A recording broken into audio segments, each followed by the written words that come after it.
No moss created a dangerous slip on the front steps. There was no creaking gate or black-ironed portico. Here the shrubs were recently clipped. Boxwood on boxwood stood like soldiers trim in their ranks. The green lawn shone smoothly, free of couch grass and dandelion, a wide expanse of suburbia. A back door led out onto a gravelled path which met the River Kelvin as it flowed through the city. The door had not been locked since the last workman left, yet nobody wanted to venture inside.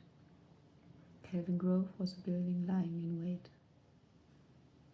Some hours earlier, Madeline had walked from the station, which surprised her in its elegant form, and out into the dark city, clutching a piece of paper with instructions she could not read.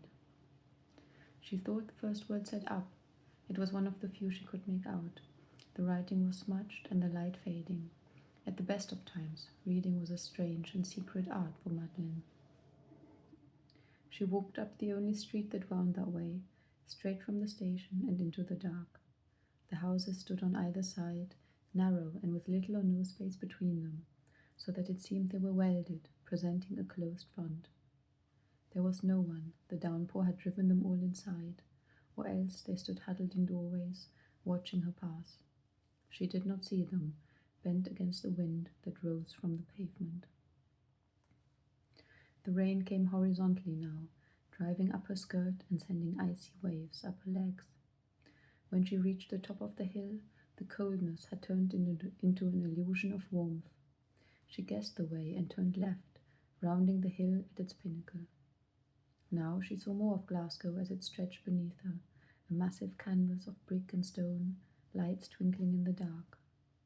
She walked on, her bag dragging at her shoulder, glad she was not carrying her tools. The chisels and knives had been sent in advance.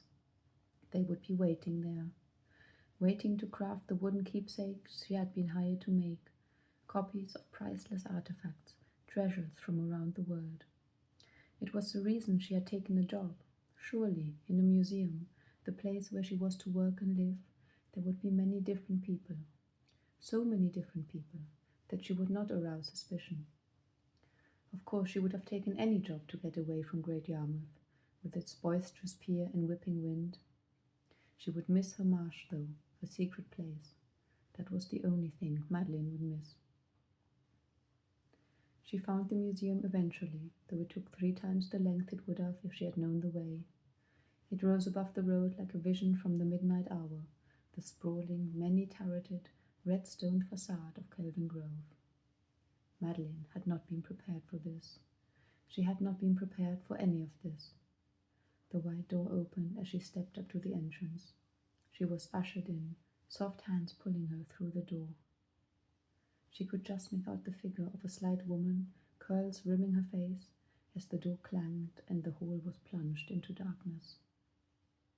"It is a shame there's no moon tonight," a voice said beside her, and the flick of a match warned of the bright flame that was struck. Madeline listened to the other woman's voice reverberate in the large space. She liked the sound. It rolled like the waves of the sea she had lived and worked near all her life.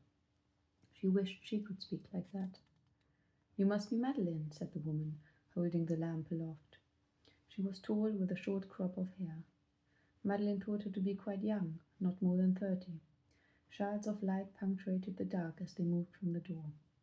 "Yes," Madeline said, and the echo of something else in her speech, something strange, rang around the room. It was the accent of someone from across the ocean. Madeline could not see the vastness of the hall, but she heard their echoing footsteps on the stone surface, felt the wisps of wind, and knew that the floor must extend a long way before it reached a wall. "Bath, I think," said the woman, and told Madeline to call her Mrs. Dibdin. She slid the cloak off the girl's shoulders. Madeline was shivering. Odd, she thought, how one only really feels the cold when already out of it. She tried to see the other woman's face, to gauge whether she too would be someone who kept secrets. But it was too dark, and the flicker of the lamp was unreliable. "It's usually the most senior first, and that would be me," said Mrs. Dibdin, "because God only knows about Mr. Dibdin's cleansing regime. But since you're new, and you look like you want to go right back to where you came from, I'll let you go first. Just don't stay in too long. I don't want the cold water, all right? The bath stood in the center of the basement kitchen. The metal tub had been positioned in front of the fire, and steam rose in swathes towards the low, vaulted ceiling. A long table filled most of the room. Madeleine decided she liked the kitchen. It had something of a home about it. The stone floor was reassuringly firm.